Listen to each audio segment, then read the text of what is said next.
As the years pass and old MMORPG games age, we see the trend of the official companies that run those games releasing classic servers.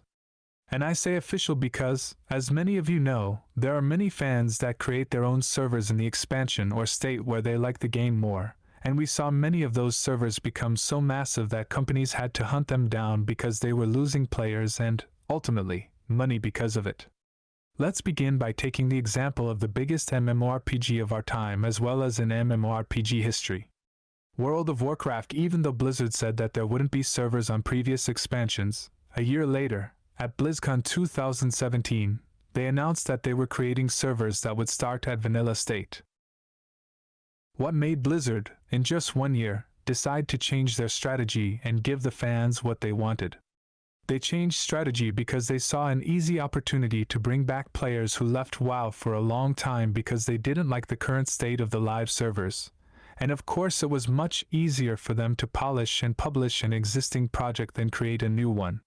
So at the end of the day, WoW Classic was the easiest money they made by far till now, and they are still making profit from it, and this will continue for the following years to come. So from a corporate point of view, it was the best decision. On the other hand, the players wanted to relive the experience they had when they were young and the game was unknown to everyone. So the magic word here is nostalgia. Nostalgia either for the good times we had back in the day and the friendships we made along the way, or for our lost innocence, when we were a lot younger and free from the problems that trouble us now.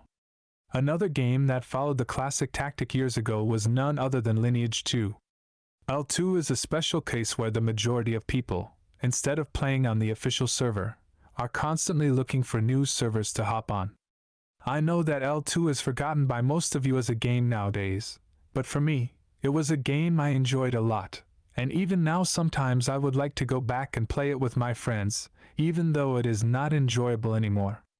NCSoft is a well-known developer for many games and is especially known for the pay-to-win elements they add to their games, so for them it was natural to find a way to milk their audience.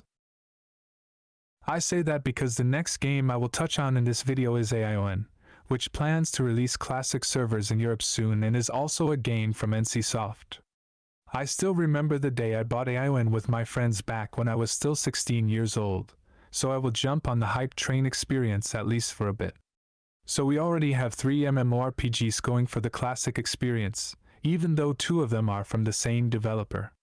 I believe that more MMORPGs will try tactics like this, but they need to meet some criteria to do so, like a community that asks for it, for example.